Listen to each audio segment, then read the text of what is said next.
വിവേകിന്റെ വീടിന്റെ മുറ്റത്ത് ക്യാബിൽ വന്ന് ഇറങ്ങുമ്പോൾ ലക്ഷ്മിക്ക് നല്ല ടെൻഷനുണ്ടായിരുന്നു. അവൾ ക്യാഷ് കൊടുത്ത് അകത്തേക്ക് കയറി. കോളിംഗ് ബെല്ലിൽ വിരലമർത്തുമ്പോൾ എങ്ങനെയെങ്കിലും ഇവിടെ പിടിച്ചു നിൽക്കണം എന്നേ ഉണ്ടായിരുന്നുള്ളൂ. സ്വന്തം വീട്ടിലേക്ക് പോകാൻ സാധിക്കില്ല. നാണക്കേട് കാരണം അച്ഛൻ അമ്മയും കൂട്ടി ചേച്ചിയുടെ കൂടെ ഗൾഫിലേക്ക് പോയിരുന്നു. വീട്ടിൽ ചെന്ന് കയറിയപ്പോൾ അയൽക്കാരൊക്കെ അവജ്ഞയോടെ നോക്കുന്നത് കണ്ടതാ. ഉടനെ ഒന്നും വിവേക് തന്നെ ഇനി സ്വീകരിക്കില്ല. അവന് പൊറുക്കാനും സാധിക്കില്ല. എന്തായാലും അവന്റെ കാല് പിടിച്ചിട്ടായാലും ഇവിടെ കയറി പറ്റണം. എന്നിട്ട് പതിയെ അവന്റെ മനസ്സ് മാറ്റണം. അങ്ങനെ ഒരു ഉദ്ദേശത്തിലാണ് ലക്ഷ്മി ചന്ദ്രോത്തേക്ക് വന്നത്. വാതിൽ തുറന്ന ദേവിയമ്മ മുന്നിൽ നിൽക്കുന്ന ലക്ഷ്മിയെ കണ്ട് ഒന്ന് പകച്ചു. നിനക്കെന്താ ഇവിടെ കാര്യം? ആദ്യത്തെ പകപ്പ് മാറിയതും അവർ ദേഷ്യത്തോടെ അവളോട് ചോദിച്ചു. അത് ഞാൻ വിവേകിനെ കാണാൻ വന്നതാ. ആരാ ദേവി?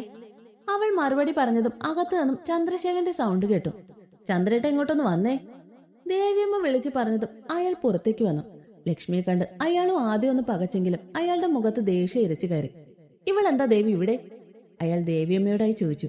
അറിയില്ല ചന്ദ്രേട്ടാ, വിവേകിനെ കാണാൻ വന്നതാണെന്നാ പറയുന്നത്. അത് വിവേക് ഇവിടെ ഇല്ലേ? അവനെ ഒന്ന് കാണാൻ. അയാൾ അവളെ രൂക്ഷമായി നോക്കിയതും അവൾ അല്പം പേടിയോടെ ചോദിച്ചു. എന്തേ ഇപ്പൊ അവനെ അന്വേഷിച്ചു വരാൻ? കൂടെ കൊണ്ടുപോയോ? നിന്റെ സ്വഭാവം അറിഞ്ഞ് കളഞ്ഞിട്ട് പോയോ?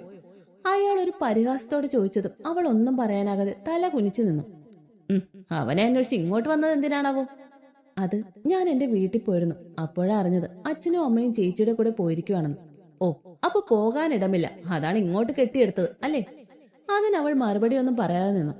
ഇത് സത്രമൊന്നുമല്ല, വരുന്നവർക്കും പോകുന്നവർക്കും കയറി താമസിക്കാൻ. അച്ഛാ, ചി, ആരടി നിന്റെ അച്ഛൻ? കണ്ട തേവിടിച്ചികളൊന്നും എന്നെ അങ്ങനെ വിളിക്കരുത്. ഇപ്പൊ ഇറങ്ങിക്കോണം എന്റെ വീട്ടുമുറ്റത്ത് നിന്നും. അങ്ങനെ എന്നെ ഇറക്കി വിടാനൊന്നും നോക്കണ്ട. ഞാൻ നിങ്ങളുടെ മകന്റെ ഭാര്യയാണ്. എനിക്ക് ഈ വീട്ടിൽ ചില അവകാശങ്ങളുണ്ട്. അയാളുടെ വാക്കുകൾ കേട്ടതും അവൾ ദേഷ്യത്തോടെ പറഞ്ഞു. കാരണം എങ്ങനെയെങ്കിലും അവിടെ കയറി പറ്റേണ്ടത് അവളുടെ ആവശ്യമാണ്. യാചിച്ചു നിന്നാൽ ഇവർ ഒരിക്കലും തന്നെ ഇവിടെ കയറ്റില്ല എന്ന് മനസ്സിലായത് കൊണ്ടാണ് അവൾ അവളുടെ സ്വഭാവം പുറത്തെടുത്തത്. പെട്ടെന്ന് പുറകിലെ ഒരു ചിരി കേട്ട് അവൾ തിരിഞ്ഞു നോക്കിയതും തന്നെ നോക്കി ഒരു പരിഹാസത്തോടെ നിൽക്കുന്ന വിമലിനെയാണ് കാണുന്നത്. എന്തവകാശത്തിന്റെ പേരല്ല ഭവതി ഇങ്ങോട്ട് എഴുന്നള്ളിയത്? വിമൽ അവളുടെ മുന്നിൽ ചെന്ന് പുച്ഛത്തോടെ ചോദിച്ചതും അവൾ അവനെ ദേഷ്യത്തോടെ നോക്കി. അല്ല, കുറച്ചു മുമ്പേ പറയുന്ന കേട്ടു ഇവിടെ എന്തോ അവകാശം ഉണ്ടെന്ന്. അത് കേട്ട് ചോദിച്ചതാ. വിവേകിന്റെ ഭാര്യ എന്ന അവകാശം. അവളും ഒരു പുച്ഛത്തോടെ തന്നെ അവനോട് പറഞ്ഞു. ആഹാ, എന്നാ പിന്നെ മാരേജ് സർട്ടിഫിക്കറ്റ് ഒന്ന് കാണിച്ചേ, ഞങ്ങളൊന്ന് കാണട്ടെ. പെട്ടെന്ന് വിമൽ അങ്ങനെ ചോദിച്ചതും അവൾ പകച്ചു നിന്നു. അത് കണ്ടതും അവൻ അതേ പുച്ഛത്തോടെ തന്നെ അവളോട് പറഞ്ഞു. എന്തേ, മാരേജ് സർട്ടിഫിക്കറ്റ് ഇല്ലേ?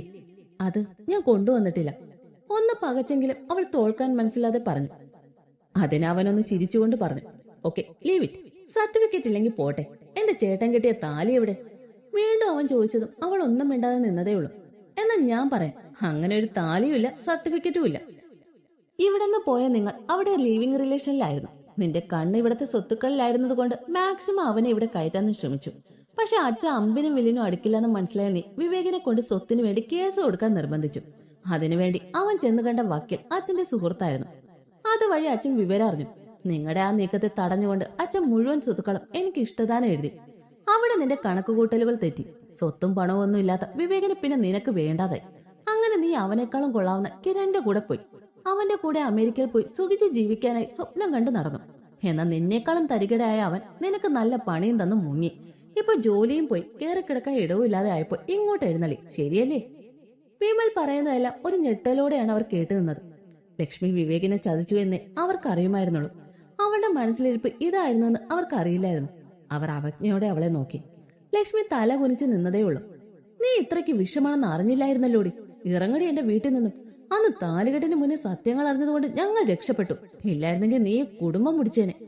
ദേവിയമ്മ വളരെ ദേഷ്യത്തോടെ പറഞ്ഞുകൊണ്ട് അവളെ പിന്നിലേക്ക് തള്ളി. അവളൊന്ന് പിറകിലേക്ക് വെച്ചതും സൈഡിലുള്ള തൂണി പിടിച്ചു നിന്നു. അമ്മേ, ഈ സമയത്ത് ഞാൻ എങ്ങനെ പോവും അമ്മേ? നേരെ സന്ധ്യയോട് അടുക്കുന്നു. ഞാൻ നാളെ പൊയ്ക്കോളാം. തൽക്കാലം ഇന്നൊരു രാത്രിയെങ്കിലും അവിടെ പിടിച്ചു നിൽക്കാനായി അവൾ അവരോട് കെഞ്ചി ചോദിച്ചു. എന്നാൽ അവരുടെ മനസ്സ് നിറയെ ഒറ്റ രാത്രി കൊണ്ട് എല്ലാം നഷ്ടപ്പെട്ട് ഈ വീടിന്റെ പടിയിറങ്ങി പോകേണ്ടി വന്ന ഒരു പാവം പെണ്ണിന്റെ മുഖമായിരുന്നു. അത് ഓർക്കവേ അവർക്ക് ലക്ഷ്മിയോടുള്ള ദേഷ്യം ഇരട്ടിക്കുകയാണ് ചെയ്തത്. അവർ ദേഷ്യത്തോടെ അവളെ ആട്ടി പുറത്താക്കിക്കൊണ്ട് വാതിൽ വലിച്ചടച്ചു. എല്ലാം നഷ്ടപ്പെട്ട് എങ്ങോട്ട് പോകുമെന്നറിയാതെ ലക്ഷ്മി പുറത്തേക്ക് നടന്നു. ദിവസങ്ങൾ ഓടി മറഞ്ഞുകൊണ്ടിരുന്നു. അലക്സും അമ്മോ അവരുടെ കണ്ണനും കൂടി ജീവിതം ആസ്വദിച്ചുകൊണ്ടിരുന്നു. ജീവിതത്തിൽ അനുഭവിച്ച വേദനകൾക്കെല്ലാം പ്രതിഫലമായി ഇപ്പൊ സന്തോഷങ്ങൾ മാത്രമേ അമ്മൂന്റെ ജീവിതത്തിലുള്ളൂ. എന്നാടാ വാവേ, നമ്മൾ ടാറ്റ പോവാണോ? അമ്മയുടെ പൊന്ന് ടാറ്റ പോവാണോ? ബെഡിൽ കിടത്തിയിരിക്കുന്ന കണ്ണനെ പുറത്തേക്ക് പോകാനായി അമ്മ ഡ്രസ് ഇട്ട് കൊടുക്കുവാണ്. അതിനിടെ അവനെ കൊഞ്ചിക്കുന്നുമുണ്ട്. രണ്ടുപേരും കൂടി കാര്യങ്ങളെല്ലാം പറഞ്ഞുകൊണ്ടാണ് റെഡിയാകുന്നത്. വാവയ്ക്കിപ്പോ 7 മാസം കഴിഞ്ഞു. ലീനയുടെ അതികഠിനമായ പരിശ്രമത്തിന്റെ ഫലമായി അവളുടെ കെട്ടുകല്യാണം ഉടൻ തന്നെ നടത്താൻ തീരുമാനമായി. അടുത്ത ആഴ്ച മനസ്സമ്മതാണ്. അതിന്റെ അടുത്ത ആഴ്ച കല്യാണം. ഇപ്പൊ അതിനുവേണ്ടി ഡ്രസ്സ് എടുക്കാൻ പോവാണ്. അതിന് മോനെ ഒരുക്കുവാണ് അമ്മു. ആഹാ, പപ്പയുടെ കുഞ്ഞ് ഇതുവരെ റെഡിയായില്ലേ? വാഷ്റൂമിൽ നിന്ന് തല തുവർത്തിക്കൊണ്ടിറങ്ങിയ അലക്സ് കുഞ്ഞിന്റെ അടുത്തേക്ക് നടന്നുകൊണ്ട് ചോദിച്ചു. ഇച്ചായ, ഞാൻ പറഞ്ഞിട്ടില്ലേ മോനെ വായ തോന്നിയ പേര് വിളിക്കരുതെന്ന്? കണ്ണാന്നല്ലേ എല്ലാരും വിളിക്കുന്നത്, അങ്ങനെ വിളിച്ചൂടെ? അല്ലെങ്കിൽ അയാനെന്ന് വിളിക്കണം. അമ്മ തെല്ല് പരിഭവത്തോടെ പറഞ്ഞത് അവൻ അവളെ നോക്കി ഒന്ന് കണ്ണുരുട്ടി. നീ പോടി, ഞാൻ എന്റെ കൊച്ചിനെ എനിക്ക് ഇഷ്ടമുള്ള പേര് വിളിക്കും. നീ ആരാ ചോദിക്കാൻ? അല്ലേടാ വാവേ. അവൻ കണ്ണന്റെ താടിയെ കൊഞ്ചിച്ചുകൊണ്ട് പറഞ്ഞു. അതിന് കുഞ്ഞലക്സ് മോണ കാട്ടി ചിരിച്ചു കാണിച്ചു. കണ്ടോടി, എന്റെ കൊച്ചിനറിയാൻ കാര്യങ്ങൾ. പപ്പ എന്ത് പേര് വിളിച്ചാലും മാവയ്ക്ക് ഇഷ്ടവാ, അല്ലേടെ മുത്തേ? എന്താന്ന് വെച്ചാച്ചേ, പപ്പയും കണക്ക മോനും കണക്ക. അവസാനം പല പല പേരുകളെ അവന്റെ യഥാർത്ഥ പേര് മറന്നുപോകരുത്. അവൻ പറയുന്നത് കേട്ടതും അവൾ ചുണ്ടുകൊട്ടിക്കൊണ്ട് പറഞ്ഞു. അങ്ങനെ ഒന്ന് യഥാർത്ഥ പേര് മറക്കില്ല മോളെ. എന്റെ കൊച്ചിന് അവന്റെ അപ്പന്റെ പേര് കൂടി ചേർത്താണ് ഇട്ടിരിക്കുന്നത്. അയാൾ അലക്സ് മാത്യു. ഒരിക്കലും മറക്കില്ല. എന്നാ പിന്നെ അപ്പനും മോനും കൂടി പേരും പറഞ്ഞ് കളിച്ചുകൊണ്ടിരിക്കും. ഞാൻ പോയി ലീനയെ വിളിക്കട്ടെ, അല്ലെങ്കിൽ അവൾ ഇപ്പോഴൊന്നും ഇറങ്ങില്ല. അതും പറഞ്ഞ് പുറത്തേക്ക് ഇറങ്ങുന്നവളുടെ ചുണ്ട് മനോഹരമായൊരു പുഞ്ചിരി ഉണ്ടായിരുന്നു. നിന്റെ മമ്മയ്ക്ക് കുശുമ്പ് കുത്തിയതാ മോനെ. പപ്പയുടെ മോൻ ഇവിടെ കിടന്ന് കളിച്ചോട്ടോ. പപ്പ റെഡിയായിട്ട് നമുക്ക് ഒന്നിച്ച് താഴേക്ക് പോവാം. അതും പറഞ്ഞുകൊണ്ട് അവൻ കുഞ്ഞിന്റെ വയറ്റി ഇക്കിളിയാക്കിയതും അവൻ മോണ കാട്ടി കുടുകൂടെ ചിരിക്കാൻ തുടങ്ങി. എല്ലാവരും റെഡിയായി ഇറങ്ങിയതും കാറുകൾ മാളിയൊക്കെ ടെക്സ്റ്റൈൽസിലേക്ക് വിട്ടു. എബിയും ഫാമിലി അവിടേക്ക് വരികയുള്ളൂ. ടെക്സ്റ്റൈൽസിന്റെ എൻട്രൻസിൽ തന്നെ എബി നിൽക്കുന്നുണ്ടായിരുന്നു. എല്ലാവരും കൂടി അകത്തേക്ക് കയറി. ആദ്യം ലീനയ്ക്ക് വേണ്ടത് എടുക്കാനാണ് പോയത്. മനസമ്മതത്തിനായി ഒരു ലെഹങ്കയാണ് തിരഞ്ഞെടുത്തത്. പിന്നെ കല്യാണത്തിന് വേണ്ട ഡ്രസ്സും ബാക്കിയുള്ളവർക്ക് വേണ്ടതും എടുത്തു കഴിഞ്ഞ് അവർ ഉച്ചയ്ക്ക് മുന്നേ പുറത്തിറങ്ങി. എല്ലാവരെയും അവിടെ നിർത്തിയിട്ട് അലക്സും എബിയും കൂടെ കാർ എടുക്കാനായി പാർക്കിങ്ങിലേക്ക് പോയി. കുഞ്ഞിനെ ലീനയുടെ കൈ കൊടുത്തിട്ട് മാറി നിന്ന് മാളുവിനോട് ഫോണിൽ സംസാരിക്കുകയായിരുന്നു അമ്മു. പെട്ടെന്നാണ് അവളുടെ കയ്യിൽ ആരോ വന്ന് പിടിച്ചത്. തിരിഞ്ഞു നോക്കിയ അമ്മു തന്റെ കയ്യിൽ പിടിച്ചിരിക്കുന്ന വിവേകിനെ കണ്ട് ഞെട്ടിത്തെറിച്ചു. അമ്മു, നിന്നെ ഞാൻ എവിടെയൊക്കെ അന്വേഷിച്ചെന്നറിയോ? എവിടെയായിരുന്നു നീ? നിന്നോട് ഞാൻ ഒരുപാട് തെറ്റ് ചെയ്തു. എന്നോട് ക്ഷമിക്കും മോളെ. ഇനി നിന്നെ ഒരിക്കലും വിഷമിപ്പിക്കില്ല. പൊന്നുപോലെ നോക്കിക്കോളാം. വാ, നമുക്ക് പോവാം.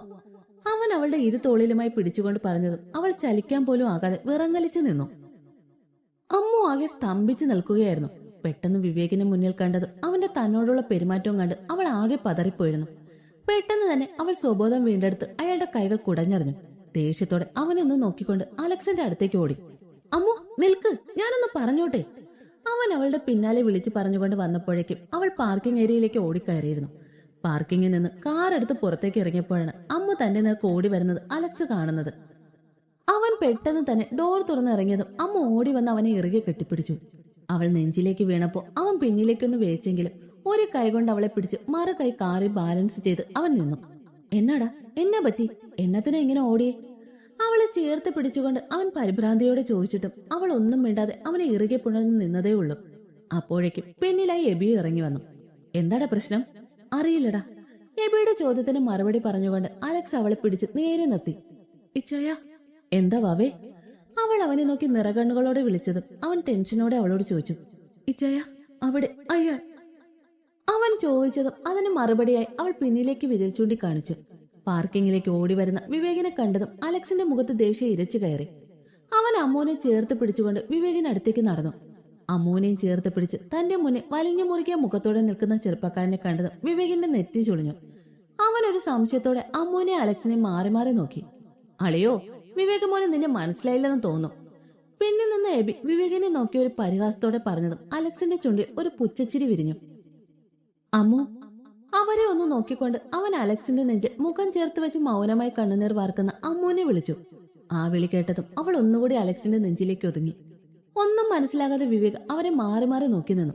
എന്താ വിവേക്, എന്തിനാ ഇങ്ങനെ അന്തം വിട്ട് നോക്കുന്നു? ഒന്നും മനസ്സിലായില്ലേ? എബി ഒരു പരിഹാസ രൂപേണ ചോദിച്ചതും വിവേക് ഇല്ല എന്ന രീതിയിൽ തലയാട്ടി. ഇതിൽ ഇത്ര മനസ്സിലാക്കാൻ ഒന്നുമില്ല വിവേക്. ദേ, ഈ നിൽക്കുന്നത് മാളിയേക്കൽ അലക്സ് മാത്യു. പിന്നെ ഇതവന്റെ ഭാര്യ അനാമി അലക്സ്. ഇപ്പൊ നല്ലതുപോലെ മനസ്സിലായോ? നോ. എബി പറഞ്ഞു കഴിഞ്ഞതും വിവേകിന്റെ വായിൽ നിന്ന് അറിയാതെ വീണു. അത് കണ്ടതും അവരുടെ മുഖത്തൊരു പുച്ഛച്ചിരി ഉണ്ടായി. അവരുടെ വാക്കുകൾ കൂരമ്പുകൾ പോലെയാണ് അവന് തോന്നിയത്. അമ്മു, ഞാൻ നിന്നെ കൂട്ടിക്കൊണ്ടു പോകാൻ വന്നതാ മോളെ. നിന്നോട് ഒത്തിരി തെറ്റുകൾ ഞാൻ ചെയ്തു. എല്ലാത്തിനും നീ എനിക്ക് മാപ്പ് തരണം. എല്ലാം അന്ന് ലക്ഷ്മി പറഞ്ഞതുകൊണ്ട് ചെയ്തു പോയതാ. നിന്റെ വിവിയേട്ടനല്ലേ, ക്ഷമിക്കില്ലേ നീ എന്നോട്? നീ ക്ഷമിച്ചാൽ മാത്രമേ അച്ഛനും അമ്മയും എന്നോട് ക്ഷമിക്കൂ. അതുകൊണ്ട് വരില്ലേ മോളെ എന്റെ കൂടെ? അവൻ പ്രതീക്ഷ പോലെ അമ്മുവിനെ നോക്കി ചോദിച്ചതും അലക്സിന്റെ കൈകൾ അവന്റെ കഴുത്തിൽ അമർന്നു. എന്റെ പെണ്ണിനെ നിനക്ക് വേണം അല്ലേടാ? ഒരലർച്ചയോടെ അവൻ വിവേകിന്റെ നെഞ്ചിൽ ആഞ്ഞു ചവിട്ടി. നിന്റെ ഭാര്യ ആകുന്നതിന് മുമ്പ് അവൾ എന്റെ ഭാര്യയായിരുന്നു. എല്ലാ അർത്ഥത്തിലും അവൾ എന്റേതായത് തന്നെ. അലക്സിന്റെ ചവിട്ടി നിലത്തേക്ക് വീണവൻ ചാടി എഴുന്നേറ്റുകൊണ്ട് വീറോടെ പറഞ്ഞു. അതിന് അലക്സിന്റെ വക കാരണം പുകച്ചുള്ള അടിയായിരുന്നു മറുപടി. എന്റെ പെണ്ണിനെ കുറിച്ച് തോന്നിയാസം പറഞ്ഞാലുണ്ടല്ലോ, അവളുടെ പരിശുദ്ധി എന്നേക്കാൾ നന്നായി അറിയുന്നവൻ വേറെ ആരും കാണില്ല. നീ നിന്റെ മറ്റോളം ചേർന്ന് എന്റെ പെണ്ണിനെ ദ്രോഹിച്ച് ഞാനിപ്പോ മറുപടി പറയുന്നില്ല.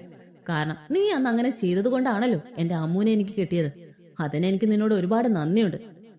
എന്ന് വെച്ച് പഴയ ബന്ധവും പറഞ്ഞ് ഇവിടെ ഏഴേലത്ത് നിന്നെ കണ്ടാലുണ്ടല്ലോ കൊന്നുകളയും പറഞ്ഞേക്കാം. ഒരു താക്കീത് പോലെ പറഞ്ഞുകൊണ്ട് അവനെ പിന്നിലേക്ക് തള്ളിയതും അവൻ 2 സ്റ്റെപ്പ് വേയിച്ചുകൊണ്ട് പിറകിലേക്ക് പോയി നിന്നു. അത് നീ മാത്രം തീരുമാനിച്ച മതിയോ? എന്നെ വേണ്ടെന്ന് അമ്മു പറയട്ടെ. അമ്മുവിന്റെ അടുത്തേക്ക് തിരിഞ്ഞു നടന്ന അലക്സ് വിവേകിന്റെ വാക്കുകൾ കേട്ട് നെറ്റി ചൊളിച്ചുകൊണ്ട് തിരിഞ്ഞു നോക്കി. അത് കണ്ടതും അവനൊരു പുച്ഛച്ചിരിയോടെ പറഞ്ഞു. ഈ നിൽക്കുന്ന അമ്മു ഒരിക്കലും എന്റെ സ്വന്തമായിരുന്നു. വിവിയേട്ട എന്ന് പറഞ്ഞ് എന്റെ പിറകെ നടന്നിരുന്നവൾ, ഞാനൊന്ന് ദേഷ്യപ്പെടുമ്പോ കണ്ണുനീർ വാർക്കുന്നവൾ, എന്നെ ജീവനേക്കാൾ ഏറെ സ്നേഹിച്ചിരുന്നവൾ. അവൾ എങ്ങനെ നിന്റെ അമ്മ ആകും? അവൾ എന്റെയാ, ഈ വിവേകിന്റെ മാത്രം അമ്മ. വേറൊരുത്തനും അവളുടെ മേലെ അവകാശം പറഞ്ഞു വരണ്ട. ഡാ, അലക്സിനോടെ പറഞ്ഞുകൊണ്ട് ആ അമ്മുവിന്റെ അടുത്തേക്ക് നീങ്ങിയതും അലക്സ് അവന്റെ പുറകിലായി ആഞ്ഞു ചവിട്ടി. തറയിലേക്ക് കമിഴ്ന്നു വീണവൻ അതേ വേഗത്തിൽ എഴുന്നേറ്റ് അലക്സിന്റെ വയറ്റ് മുഷ്ടി ചുരുട്ടി ഇടിച്ചു. 2 പേരും പോരുകോഴികളെ പോലെ പരസ്പരം മത്സരിച്ചുകൊണ്ടിരുന്നു. അപ്പോഴേക്കും ഇവരെ കാണാതെ മറ്റുള്ളവരും അവിടേക്ക് വന്നിരുന്നു. അലക്സിനോട് ഏറ്റുമുട്ടുന്ന വിവേകിനെ കണ്ടതും ഒരു ഞെട്ടലോടെ ലീനു അമ്മുവിനെ നോക്കി. അവളെല്ലാം കണ്ട് ആകെ പകച്ചു നിൽക്കുകയായിരുന്നു. ലീന പെട്ടെന്ന് കുഞ്ഞിനെ വല്യമ്മച്ചിയുടെ കയ്യിലേക്ക് കൊടുത്ത് അമ്മുവിന്റെ അടുത്തേക്ക് ഓടിച്ചെന്നു. ലീനയെ കണ്ടതും അവൾ ഒരു തേങ്ങലോടെ അവളുടെ തോളിലേക്ക് ചാരി. അലക്സിനെയും വിവേകിനെയും പിടിച്ചു മാറ്റാൻ എബി ശ്രമിക്കുന്നുണ്ടെങ്കിലും അവർ വാശിയോടെ പരസ്പരം ഏറ്റുമുട്ടിക്കൊണ്ടിരുന്നു. തന്റെ പെണ്ണനുഭവിച്ച വേദനകളെല്ലാം കൺമുന്നിൽ തെളിഞ്ഞതും അലക്സ് വിവേകിനെ പൊതിരെ തല്ലാൻ തുടങ്ങി. അത് കണ്ടതും മാത്യുച്ചായനും മിക്കിച്ചായനും കൂടി വന്ന് അലക്സിനെ പിടിച്ചു മാറ്റി. പാർക്കിങ്ങിലായതുകൊണ്ട് തന്നെ അവിടെ അധികം ആളുകളില്ലായിരുന്നു. അലക്സെ, മതി, നിർത്ത്. ഏതാ ഈ ചെറുക്കൻ? നീ എന്നാത്തിനാ ഇവനെ ഇങ്ങനെ തല്ലുന്നത്? തല്ലുകയല്ല, കൊല്ലുകയാ വേണ്ടത്. ഈ പന്ന മോനെ, അവൻ എന്റെ പെണ്ണിന് വേണമെന്ന് വല്യപ്പച്ച അവന്റെ അടുത്തേക്ക് വന്നുകൊണ്ട് ചോദിച്ചതും അവൻ മുഷ്ടി ചുരുട്ടിക്കൊണ്ട് ദേഷ്യത്തോടെ പറഞ്ഞു. അത് കേട്ടതും എല്ലാവരും അവനെ വെറുപ്പോടെ നോക്കി. ഞാൻ ചോദിച്ച എന്റെ പെണ്ണിനെ, ഞാൻ താലി കെട്ടിയ എന്റെ അമ്മുവിനെ. ഡാ, ചുണ്ടിന്റെ കോണെ ഒലിച്ചിറങ്ങിയ ചോര തുപ്പിക്കളഞ്ഞുകൊണ്ട് അവൻ വീറോട് പറഞ്ഞതും അലക്സ് വീണ്ടും അവന്റെ കഴുത്തി കുത്തിപ്പിടിച്ചുകൊണ്ട് ചുവരോട് ചേർത്തു. അവന്റെ വാക്കുകൾ കേട്ടതും മറ്റുള്ളവർ ഒന്നും മനസ്സിലാകാതെ എബിയുടെ മുഖത്തേക്ക് നോക്കി. അതാണ് വിവേക്, അമ്മുവിന്റെ. അവരുടെ നോട്ടം കണ്ട് അവൻ പതിയെ പറഞ്ഞു. വിവേകിനെ മനസ്സിലായതും എല്ലാവരും അവന് വെറുപ്പോടെ നോക്കി. ഇനി അവളെ നിന്റെ പെണ്ണെന്നോ നിന്റെ അമ്മുവെന്നോ പറഞ്ഞാലുണ്ടല്ലോ. അത്രയും പറഞ്ഞുകൊണ്ട് അവൻ വിവേകിന്റെ കഴുത്തിൽ മുറുക്കി പിടിച്ചു. ശ്വാസം കിട്ടാതെ പിടഞ്ഞതും എബി അലക്സിനെ പിടിച്ചു മാറ്റാൻ ശ്രമിച്ചു.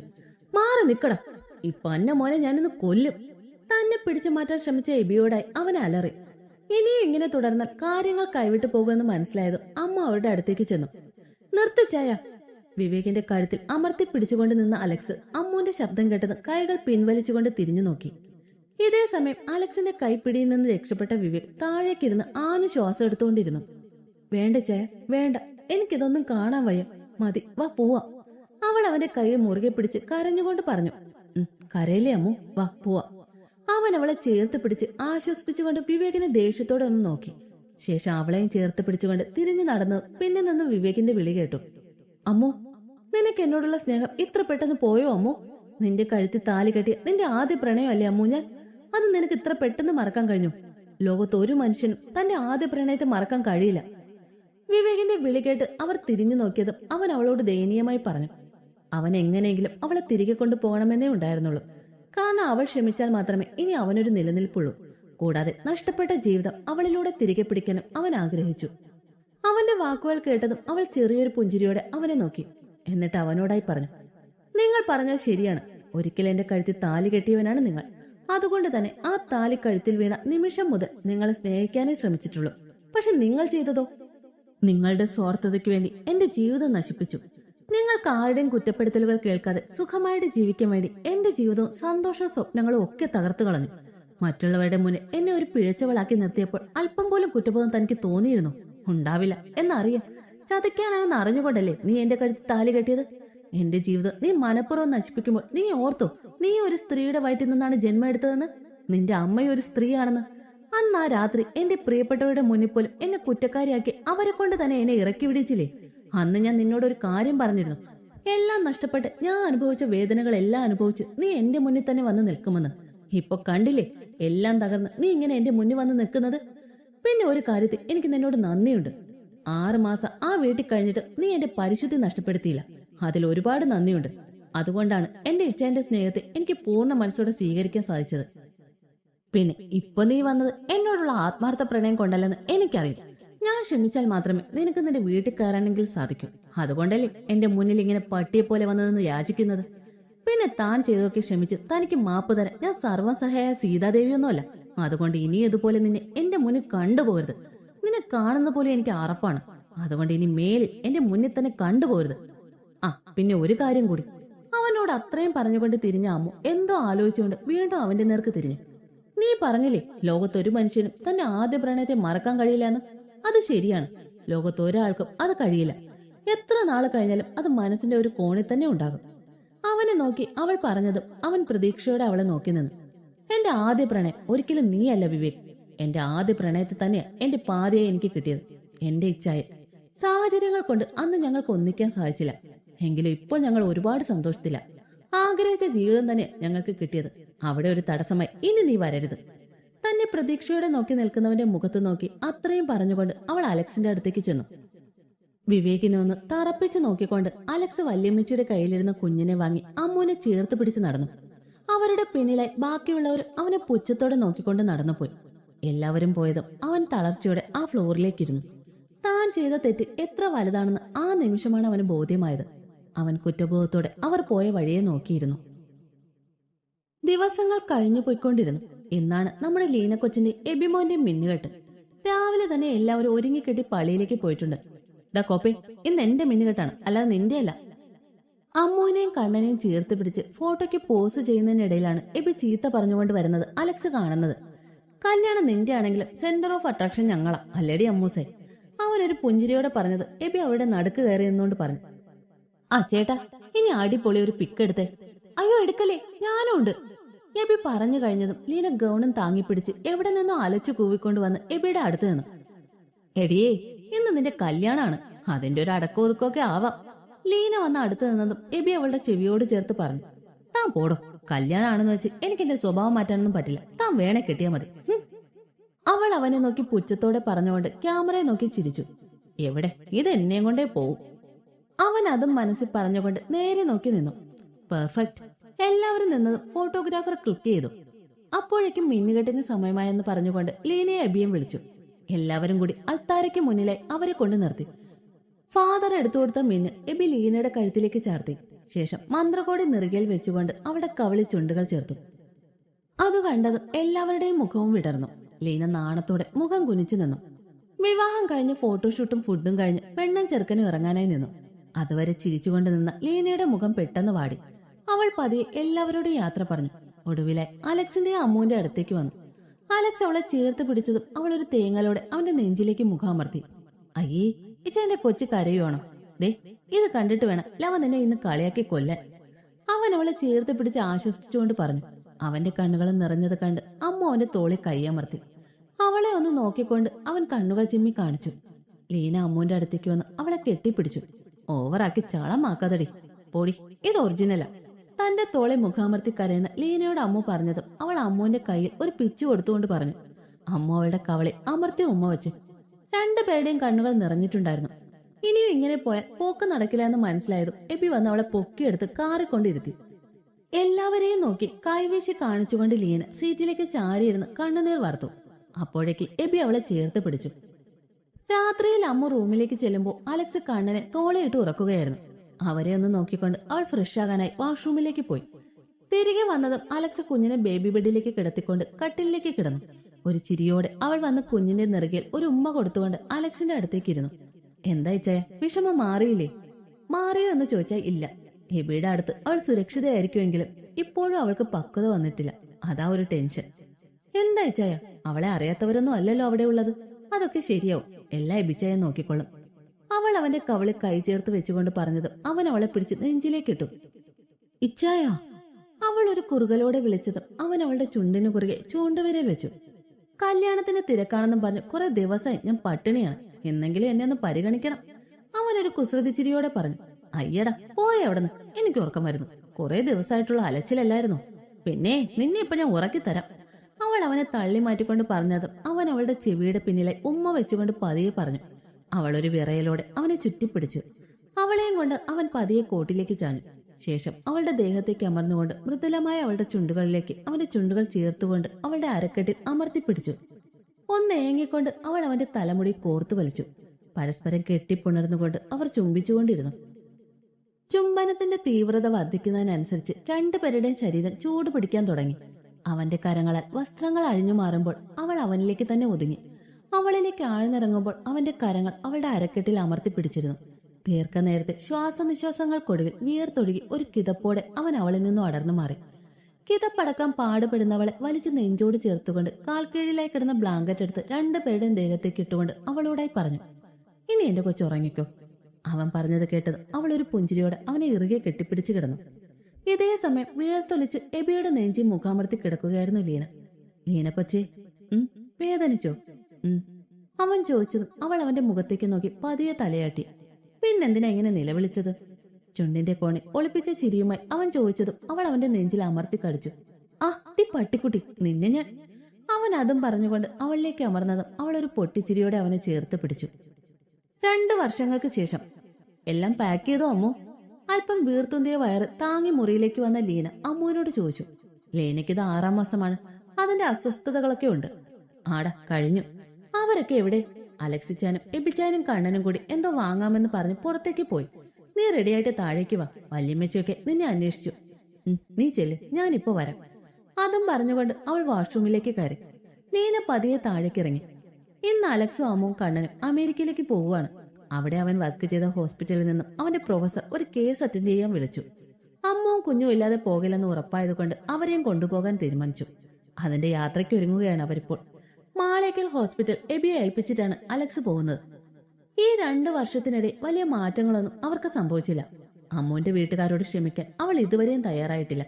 എങ്കിലും അവൾ എന്തെങ്കിലും ക്ഷമിക്കും എന്ന പ്രതീക്ഷയിൽ അവർ ഓരോ ദിവസവും തള്ളി നീക്കി. അപ്പുവിനും മാളുവിനും ഒരു പെൺകുട്ടി ജനിച്ചു, മിത്ര അനൂപ്. എല്ലാവരുടെയും മിത്തുമോൾ. വീട്ടുകാരോട് ആരോടും മിണ്ടിയില്ല എങ്കിലും അമ്മ മിത്തുമോളെ കാണാൻ വന്നിരുന്നു. ആദ്യം അവൾ വീട്ടിൽ കയറാൻ തയ്യാറില്ലെങ്കിലും അലക്സ് കൂടി പറഞ്ഞപ്പോൾ അവൾ അനുസരിച്ചു. എല്ലാവരും അവളോട് സംസാരിക്കാൻ ശ്രമിച്ചെങ്കിലും മാളുവും മോളും ഒഴികെ ബാക്കി ആരോടും അവൾ സംസാരിക്കാൻ കൂട്ടാക്കിയില്ല. ഫംഗ്ഷൻ കഴിഞ്ഞ ഉടനെ തിരികെ പോവുകയും ചെയ്തു. അത് അവിടെയുള്ളവരെ വിഷമിപ്പിച്ചെങ്കിലും തങ്ങൾ അതൊക്കെ അർഹിക്കുന്നതാണെന്ന് മനസ്സിലാക്കി അവർ സങ്കടം ഉള്ളിലൊതുക്കി. പിന്നെ ഹരിയച്ചന്റെ ചികിത്സ ഇപ്പോൾ അലക്സ് ആണ് നോക്കുന്നത്. അതുകൊണ്ട് അവർ ഇടയ്ക്കൊക്കെ മാളേക്കൽ വരും. പിന്നെ വിവേകൻ ലക്ഷ്മി. അന്നത്തെ സംഭവത്തിന് ശേഷം വിവേക് ആകെ തകർന്നു. അവൻ മദ്യത്തിന് അഭയം തേടി. ചെയ്തു പോയ തെറ്റിന്റെ കുറ്റബോധവും നഷ്ടപ്പെടുത്തിയ ജീവിതം ഓർത്ത് അവൻ ഓരോ നിമിഷവും കുടിച്ച് നശിച്ചുകൊണ്ടിരിക്കുന്നു. കുടിച്ച് ബോധമില്ലാതെ വഴിയിൽ വരെ കിടക്കാൻ തുടങ്ങിയപ്പോൾ അവന്റെ അച്ഛനും അമ്മയും അവനെ വീട്ടിലേക്ക് കൂട്ടിക്കൊണ്ടുപോയി. എങ്കിലും ഇപ്പോഴും മദ്യപാനം നിർത്തിയിട്ടില്ല.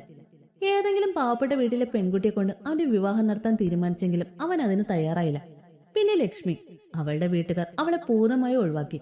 പോകാനൊരിടമില്ലാതെ അവൾ ശാന്തിതീര ആശ്രമത്തിൽ അഭയം തേടി. പിന്നെ വിമലും രേഷ്മയും തമ്മിലുള്ള വിവാഹ നിശ്ചയം കഴിഞ്ഞു. 1 വർഷം കഴിഞ്ഞ് അവരുടെ വിവാഹം നടത്താൻ തീരുമാനിച്ചു.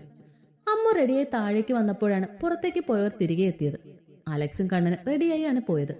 വല്യമ്മച്ചിയുടെ പൊന്ന് പ്ലെയിനിൽ പോകാൻ പോവാണോ? ഞാനും ഇപ്പ എമ്മേ പ്ലെയിനിൽ കയറി പോവും അങ്ങ് അമേരിക്കയില്. അലക്സിന്റെ കയ്യിലിരുന്ന കണ്ണനെ വാങ്ങിക്കൊണ്ട് വല്യമ്മച്ചി ചോദിച്ചതും കുഞ്ഞരി പല്ല് കാണിച്ച് ചിരിച്ചുകൊണ്ട് കുറുമ്പം പറഞ്ഞതും എല്ലാവരുടെയും മുഖത്ത് ഒരു വിഷാദം തെളിഞ്ഞു. ആർക്കും തന്നെ കണ്ണനെ വിട്ടുപിരിയാൻ മനസ്സുണ്ടായിരുന്നില്ല. എല്ലാം എടുത്തു വെച്ചു അമ്മു. ലഗേജ് എല്ലാം പപ്പ കാറിലേക്ക് വെച്ചു. അലക്സ് അമ്മുവിനോട് ചോദിച്ചതും അവൾ മറുപടി പറഞ്ഞു. ശരി, എന്നാ ഇറങ്ങും, സമയായി. അത് കേട്ടത് മിക്കിയപ്പ അലക്സിനോടായി പറഞ്ഞു. കണ്ണന്റെ നെറ്റിയിൽ അമർത്തി ഉമ്മ വെച്ചുകൊണ്ട് വല്യമ്മച്ചി കുഞ്ഞിനെ അമ്മുവിന്റെ കയ്യിൽ കൊടുത്തു. പോയിട്ട് വരാൻ വല്യമ്മച്ചി. വല്യമ്മച്ചിയെ കെട്ടിപ്പിടിച്ചുകൊണ്ട് അമ്മു പറഞ്ഞു. എല്ലാവരോടും യാത്ര പറഞ്ഞു ഒടുവിൽ അവൾ ലീനയുടെ അടുത്തെത്തി. പോട്ടേടി. എന്നാലും എന്റെ കുഞ്ഞിപ്പെണ്ണ് വരുമ്പോ നീ അവളുടെ ചെക്കനെ കൊണ്ട് പോവുകയാണല്ലോടി. അമ്മു ലീനയോട് യാത്ര ചോദിച്ചതും അവൾ വിഷമത്തോടെ പറഞ്ഞു. കുഞ്ഞിപ്പെണ്ണ് വരുമ്പോ നമ്മൾ എന്തായാലും കാണാൻ വരും, അല്ലട കണ്ണ. അമ്മു കുഞ്ഞിനോടായി പറഞ്ഞതും അവൻ ചിരിച്ചുകൊണ്ട് തലയാട്ടി. എല്ലാവരും അവരുടെ ചിരി പങ്കുചേർന്നു. ഇതിനിടെ അമ്മു പലതവണ ഗേറ്റിലേക്ക് നോക്കുന്നത് അലക്സ് ഒരു പുഞ്ചിരിയോടെ നോക്കി നിന്നു. എല്ലാവരോടും യാത്ര പറഞ്ഞുകൊണ്ട് രണ്ടുപേരും പുറത്തേക്കിറങ്ങിയതും ഒരു കാർ വന്ന് അവരുടെ മുന്നിൽ നിർത്തി. അതിൽ നിന്ന് അപ്പവും മാളും മിത്തുമോളും ഹരിദാസും മീരയും ഇറങ്ങി. അവരെ കണ്ടതും അമ്മുവിന്റെ കണ്ണുകൾ വിടർന്നു. ചുണ്ടിന്റെ കോണിൽ തെളിഞ്ഞ പുഞ്ചിരി ആരും കാണാതെ മറച്ചുവെച്ചു. എന്നാൽ അത് അലക്സ് കാണുകയും ചെയ്തു. അവന്റെ ചുണ്ടിൽ ഒരു പുഞ്ചിരി വിടർന്നു. മാളു ഓടി വന്ന് അമ്മുനെ കെട്ടിപ്പിടിച്ചു. കവളി ചുണ്ടുകൾ ചേർത്തു. കണ്ണന്റെ നെറുകയിലും ചുണ്ടുകൾ ചേർത്തു. അതുപോലെ അമ്മു മിത്തുമോൾക്കും ഉമ്മ കൊടുത്തു. എല്ലാവരോടും യാത്ര പറഞ്ഞ ശേഷം ഹരിയച്ഛനെയും മീരമ്മയും അപ്പൂനെ ഒന്ന് നോക്കി അവരോട് മൗനമായി യാത്ര പറഞ്ഞുകൊണ്ട് കാറിലേക്ക് കയറി. അവൾ കയറിയതും അലക്സും എല്ലാവരോടും യാത്ര പറഞ്ഞു അപ്പൂന്റെ ഹരിയച്ഛന്റെയും മീരമ്മയുടെ അടുത്തേക്ക് ചെന്നു. അവൾക്ക് കുറച്ചുകൂടി സമയം കൊടുക്കണം. ചെറിയ മുറിവല്ല അവളുടെ മനസ്സിൽ എല്ലാവരും ഉണ്ടാക്കിയത്. അത് മാറാൻ സമയമെടുക്കും. അറിയാം, കാത്തിരുന്നോളാം, എത്ര നാള് വേണമെങ്കിലും. ഹരിയച്ഛന്റെ കൈ പിടിച്ചുകൊണ്ട് അലക്സ് പറഞ്ഞതും അയാൾ അവനോടായി പറഞ്ഞു. പോട്ടെ അളിയ. അപ്പൂനെ കെട്ടിപ്പിടിച്ചുകൊണ്ട് യാത്ര ചോദിച്ചതും അവനും ചേർത്ത് പിടിച്ചു. ശേഷം എല്ലാവരോടും യാത്ര പറഞ്ഞുകൊണ്ട് അവനും കാറിലേക്ക് കയറിയിരുന്നതും എബി കാർ സ്റ്റാർട്ട് ചെയ്ത് മുന്നോട്ടെടുത്തു. കാർ മുന്നോട്ട് പോകുമ്പോഴും അവർ വിൻഡോയിലൂടെ പുറത്തേക്ക് നോക്കി കൈ വീശി കാണിച്ചു. അവരെ നോക്കി നിന്ന എല്ലാവരുടെയും കണ്ണുകൾ ഈറാനണിഞ്ഞു.